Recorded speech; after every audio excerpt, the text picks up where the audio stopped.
This is probably one of the most important videos on this channel, as I will be talking about the God signal that exists within all human beings and that everyone without exception can feel it, including you who are watching this video right now, living with it day after day, and may have overlooked this beautiful feeling that dwells in all human hearts and connects us with God. It's about the law of human nature, or the law written in the heart as portrayed in the Bible. It immediately reminded me of C.S. Lewis in Mere Christianity, masterfully addressing the essence of human morality and its divine origin. In the first chapter, Lewis unfolds the concept of the law of human nature, convincingly arguing that we all possess an innate sense of right and wrong, independent of culture or belief. This moral law, written in our hearts, not only guides our behavior, but also points to the existence of an absolute moral standard established by God. We can draw a parallel from the first chapter of his book, where he explains what the law of human nature is with the law written in the heart. In Romans 2:14-15, Paul writes, "For when Gentiles who do not have the law by nature do what the law requires, they are a law to themselves, even though they do not have the law. They show that the work of the law is written on their hearts, while their conscience also bears witness, and their conflicting thoughts accuse or even excuse them." Paul is addressing here the idea that even those who have not been exposed to the law of Moses, namely the Gentiles, non-Jews, often act in accordance with the moral principles of this law simply by following their own conscience. This suggests the existence of a universal moral law, engraved by God in the heart of every person. Everyone has seen people quarreling. Sometimes the quarrel sounds funny, and sometimes it sounds merely unpleasant. But however it sounds, I believe that we can learn something very important by listening to the kind of things they say. They say things like, "How would you like it if someone did the same to you?" "This seat is mine. I was here first." "Leave him alone. He isn't bothering you. You pushed first." "Give me a piece of your orange." "I gave you a piece of mine." "Come on, you promised." People say things like this every day, both the well-educated and the ill-educated, both children and adults. This excerpt from Mere Christianity by C.S. Lewis talks about how people, when they argue or quarrel, are not just expressing dislike or personal preferences. Instead, they are appealing to a set of rules or moral standards they believe are known and accepted by all. When someone complains about another person's behavior, it implies that there is a common right and wrong that both recognize. For example, if someone says you promised you wouldn't do that, they are not just saying they are disappointed. They are suggesting that breaking promises is wrong based on a shared understanding of keeping one's word. Interestingly, the accused person usually doesn't dismiss the existence of these rules. Instead, they try to justify their behavior by arguing that they didn't break the rule or that there was a valid reason for doing so in that specific situation. This indicates that even when people disagree, they often agree on the existence of some basic moral standard, a kind of law that governs fair and right behavior. If there were no such agreement on these basic standards, discussions would be impossible. They would devolve into physical confrontations or total indifference, with no room for argument or justification. Therefore, even in disagreements, a shared belief in certain fundamental moral principles that guide human interactions is revealed. Continuing with Lewis's ideas, the purpose of quarreling is to show that the other person is wrong, but it wouldn't make sense to do that unless you and they had some agreement on what is right and wrong, just as it makes no sense to say that a football player committed a foul if there wasn't some agreement on the rules of football. Now, the law or rule about right and wrong used to be called natural law. Today, when we speak of natural law, we're usually talking about things like gravity, heredity, or the laws of chemistry. However, when ancient thinkers called the law of right and wrong natural law, they were actually referring to the law of human nature. The idea was that just as all bodies are governed by the law of gravity and organisms by biological laws, the creature called human being also had its law, with one big difference. A body can't choose whether to obey the law of gravity or not, whereas a person can choose whether to obey the law of human nature or not. This issue can be viewed from another angle. Any person is subject to different sets of laws, but there's only one law they have the freedom to disobey. As a body, they are subject to gravity and cannot disobey it. Once suspended in the air, they have no choice but to fall like a stone. As an organism, they are subject to various biological laws that, like animals, they cannot disobey. That is, they cannot disobey those laws they share with other things, but the law peculiar to their human nature, the law they do not share with animals, plants, or inorganic things, is the one they can disobey if they wish. This law was called natural law because people believed everyone knew it by nature and didn't need to be taught by others. Of course, they weren't saying it would be impossible to find a strange individual out there who didn't know it, just as you can find people who are colorblind or have no talent for music. After reading your words, I conclude that the concept of natural law transcends mere observation of physical phenomena such as gravity or chemical reactions, delving into the depths of what it means to be human. Historically, thinkers like Aristotle, Cicero, and Thomas Aquinas contemplated natural law as an intrinsic moral guide, an internal compass that distinguishes humans from other creatures. This law not only prescribes how we should act, but reflects the moral structure of the universe, suggesting a divine or transcendental origin. The freedom of choice of the human being, the ability to obey or disobey this law of human nature, is what most distinctly sets us apart from the rest of the natural world. While celestial bodies move according to immutable physical laws and animals follow their instincts unquestioningly, humans are in constant dialogue with natural law, deciding when to heed its call to goodness, justice, and truth, and when to stray onto less virtuous paths. This unique capacity for choice places immense responsibility upon our shoulders. In our modern society, marked by diverse beliefs in the pursuit of individual autonomy, the notion of a universal natural law may seem challenging. However, it is precisely this capacity for choice, informed by a common moral sense, that allows us to engage in dialogue about ethics, human rights, and social justice on a global scale. Recognizing natural law as a moral foundation is not to restrict human freedom, but to acknowledge that our freedom is most meaningful when guided by universal principles that promote the common good. It is interesting to note how, despite the varied cultural expressions of morality, there is a common thread, a tacit agreement on fundamental values such as human dignity, equity, and mutual respect, reflecting the persistence of the law of human nature in all societies. This recognition does not deny the ethical and moral differences between cultures, but emphasizes a common ground that enables cooperation and mutual understanding in an increasingly interconnected world. Again, Lewis writes, however, taking the race as a whole, they thought that the human idea of dignified behavior was obvious to everyone. I believe they were right. If they weren't, then everything we said about war would have been absurd. What sense would it make to say the enemy is wrong if what is right isn't something real that, deep down, the Nazis knew just as well as we did and had a duty to put into practice? If they hadn't had a notion of what we meant by right and wrong, then as much as we continued to fight them, we couldn't blame them any more for it than for the color of their hair. I know some people consider natural law or the law of dignified behavior, known to all men, unfounded because various civilizations and peoples of various times have erected very different moral doctrines. But this is not true.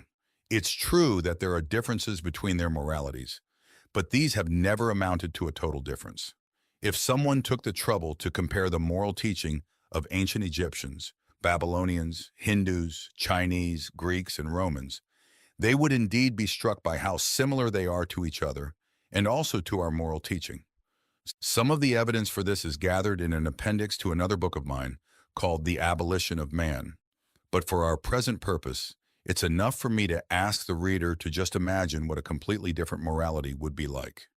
Imagine a country where people were admired for fleeing from battle or where a person took pride in having deceived all those who were kind to them. It would be like trying to imagine a country where 2 plus 2 equals 5. There is disagreement about the people you should be altruistic towards, whether it's just your own family or your fellow countrymen or everyone. But they have always agreed that you should never put yourself above others, as selfishness has never been something to be admired. People differ on whether you should have 1 wife or 4, but they have always agreed that you cannot simply have any woman you desire. But the most striking fact is this. Even if you can find a person who adamantly claims not to believe in right and wrong, that same person will appeal to it immediately afterward. They may even break the promise they made to you. But if you try to break yours with them, they will quickly complain that it's not fair. A nation may even say they don't care about treaties, but then the next moment they start presenting their case, saying that particular treaty the others want to break was unfair. Yet if treaties don't matter, if there is no such thing as right and wrong, in other words, if there is no natural law, what would be the difference between a just treaty and an unjust one? Wasn't it they themselves who betrayed it, showing that as much as they speak against it, they know natural law just like anyone else? Lewis uses the example of World War II and the fight against the Nazis to illustrate his point. He questions how we could judge the actions of the Nazis as wrong if there were no objective and universally recognized moral standard. Without such a standard, war would be reduced to a mere dispute of preferences, without a moral basis to assert that one party was right and the other wrong. To reinforce his argument, Lewis challenges readers to imagine a society with moralities radically different from those we consider acceptable, such as one that values cowardice or deceit. He suggests that such an exercise is almost impossible because the differences between human moralities are variations around a common theme, not total discrepancies. He also addresses how, despite cultural variations on whom we owe our loyalty to or how many wives one can have, there is consensus on principles such as the rejection of selfishness and the unlimited right to desire. This similarity in moral foundations across distinct cultures points to natural law as a universal truth. Finally, Lewis argues that even those who deny the existence of objective right and wrong ultimately invoke these concepts in their own arguments, revealing a contradiction that confirms the undeniable presence of natural law. Even in the rejection of treaties or the breaking of promises, people naturally resort to the notion of justice, demonstrating that, deep down, they know and recognize the law of human nature. Continuing in your words, it seems then that we will be forced to accept that there is right and wrong. People can often deceive themselves about them, just as people sometimes make mistakes in calculations. But this is not a mere matter of taste or opinion, but of multiplication tables. Now, if we agree on this, I will move on to my next point, which is this. None of us actually observes natural law. If there is any exception among you, I apologize. It would be better for them to read another book, as nothing of what I'm going to say concerns them. And now let's turn back to ordinary human beings. I hope you don't misunderstand what I'm about to say, for I don't want to preach, and God knows I don't intend to be better than anyone else. I'm just trying to draw attention to the fact that this year, or this month, or more likely today itself, we have failed to adopt the kind of behavior we expect from others. We can use any excuse. That time when you were unjust to your children, it was when you were too tired. That somewhat shady deal, the one you almost forgot about, came up when you were financially tight. And what you promised to do for good old so-and-so and never did, well, you would never have promised to do it if you knew how busy you would be from that day on. And as for your behavior towards your spouse or husband or sister or brother, if I knew how annoying they could be, I wouldn't be surprised. And after all, who do I think I am? I'm no different at all. That is, I'm not very successful in observing natural law. And when someone tells me that I'm not observing it, an endless list of good excuses comes to mind. The question at this moment is not whether these excuses are good. The fact is that they are further proof of the depth of our belief in natural law, whether we like it or not. If we didn't believe in dignified behavior, why would we be so concerned about making excuses for not having behaved in a dignified manner? The truth is that we believe so much, we feel the rule of law pressing upon us so strongly, that we can't face the fact that we're breaking it and consequently trying to shirk responsibility. You end up realizing that it is only for our bad behavior that we give all these explanations, and it is only our bad mood that we try to justify by tiredness, anxiety, or hunger, while our good mood we attribute to ourselves.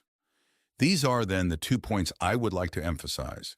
First, that human beings from all corners of the world have this curious idea that they should behave in a certain way, and they really can't not do it. Secondly, individuals, in fact, do not behave in that way. They know the moral law, but they transgress it. These two facts are the basis of all clear thinking about ourselves and the universe we live in. In this revealing passage, C.S. Lewis confronts us with an uncomfortable yet undeniable truth about our human nature. We know right from wrong, but often fail to live according to that knowledge. This dilemma is not merely theoretical or philosophical. It permeates every aspect of our daily lives, affecting our relationships, our choices, and our spiritual growth. In everyday life, this conflict manifests in small choices and large dilemmas. Whether in the impulse to speak a harsh word in response to momentary frustration, the temptation to be dishonest for personal gain, or the omission of an act of kindness for convenience. Each of these moments represents an internal battle between following the natural law inscribed in our hearts and yielding to our human weaknesses. For Christians, this recognition of our fallibility should not lead to despair, but rather to an acknowledgement of the need for grace and redemption found in Christ. The message of the gospel is not that we must be perfect through our own efforts, but that despite our failures, we are loved by God and called to a life transformed by His presence. The Apostle Paul echoes this truth in his letters, especially when he speaks of his own struggle with sinfulness, Romans 7:15-25. The Christian life then becomes a continuous journey of repentance, seeking God, and allowing His Spirit to transform and empower us to live in a way that more faithfully reflects the natural law He has inscribed in our hearts. In practice, this means adopting a posture of humility, acknowledging our shortcomings and seeking forgiveness and restoration in relationships we've damaged. It also means striving daily to align our actions with the moral principles we recognize as true, seeking God's help to overcome tendencies that lead us astray. Furthermore, this understanding calls us to be patient and merciful with others, recognizing that everyone is fighting their own internal battles. Instead of quick judgment, we are called to offer the same love, grace, and encouragement we've received from God. Ultimately, recognizing our inability to perfectly fulfill the natural law leads us to a deeper dependence on God and a richer appreciation of His grace. It also motivates us to live more intentionally, seeking to reflect God's love and justice in every aspect of our daily lives. In this process, we discover that true transformation does not come from our strength, but from the transformative power of God's love working in and through us. And if you enjoyed, please leave a like and subscribe to the channel. If you wish to watch another inspiring video, check out the video I'll leave on the screen about anti-Christian habits that you should be aware of.